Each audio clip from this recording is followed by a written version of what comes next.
दशकं 1 भगवतः स्वरूपं माहात्म्यं च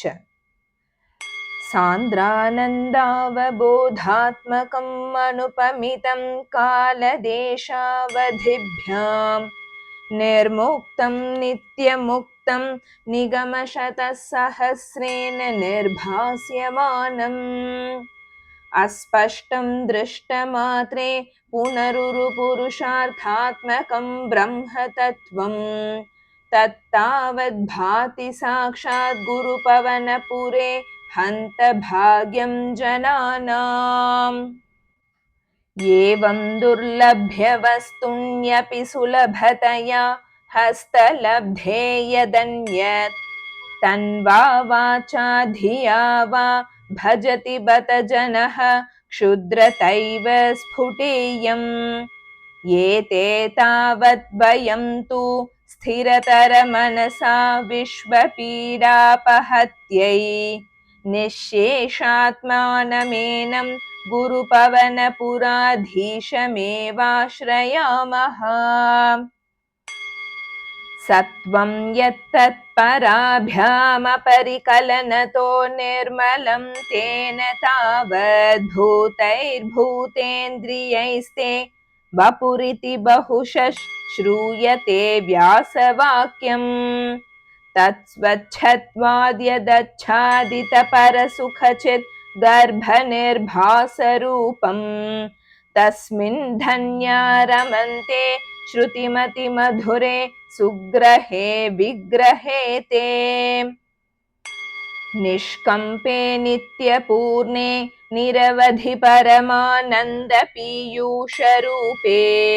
निर्लीनानेकमुक्तावलिसुभगतमे निर्मल ब्रह्मसिन्धौ कल्लोलोल्लासतुल्यं खलु विमलतरं सत्त्वमाहुस्तदात्मा कस्मान्नो निष्कलस्त्वं सकल इति वचस्त्वत्कलास्वेव भूमन्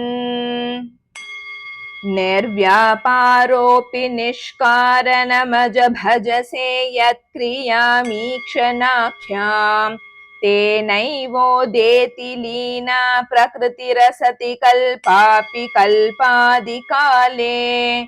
तस्या संशुद्धमंशं कमपि तमतिरोधायकं सत्वरूपं सत्वं धृत्वा दधासि स्वमहिम विभवा कुण्ठवैकुण्ठरूपम् तत्ते प्रत्यग्रधाराधरललितकलायावलीकेलिकारं लावण्यस्यैकसारं सुकृतिजनदृशां पूर्णपुण्यावतारम्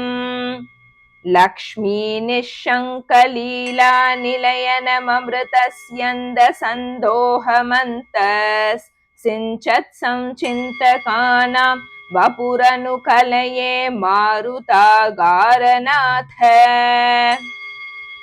कष्टाते सृष्टिचेष्टा बहुतर भवखेदावहा जीवभाजाम् इत्येवं पूर्वमालोचितमजितमया नैव मद्याभिजाने नो चेज्जीवाः कथं वा मधुरतरमिदं त्वद्वपुश्चिद्रसार्द्रम् नेत्रैः श्रोत्रैश्च पीत्वा परमरससुधां बोधिपूरे रमेरन् नम्राणां सन्निधत्ते सततमपि पुरस्तैरनभ्यर्थितानपि अर्थान् कामानजस्रं वितरति परमानन्दसान्द्रां गतिं च इत्थं निःशेषलभ्यो निरवधिकफलः पारिजातो हरे त्वं क्षुद्रं तं शक्रवाटीद्रुममभिलषति व्यर्थमर्थी व्रजोऽयम् कारुण्यात् काममन्यं ददति खलु परे स्वात्मदस्त्वं विशेषात् ऐश्वर्यादीशतेऽन्ये जगति परजने स्वात्मनोऽपीश्वरस्त्वम्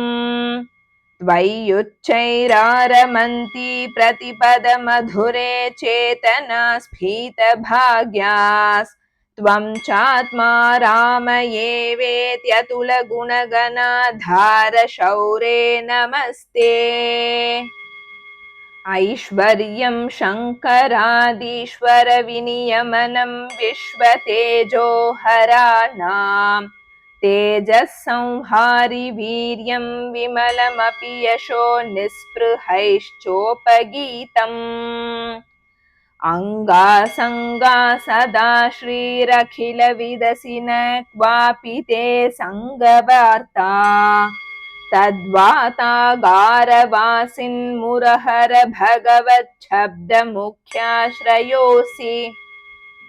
नारायण अखिलगुरो भगवन्नमस्ते। नारायण अखिलगुरो भगवन्नमस्ते। नारायण अखिलगुरो भगवन्नमस्ते।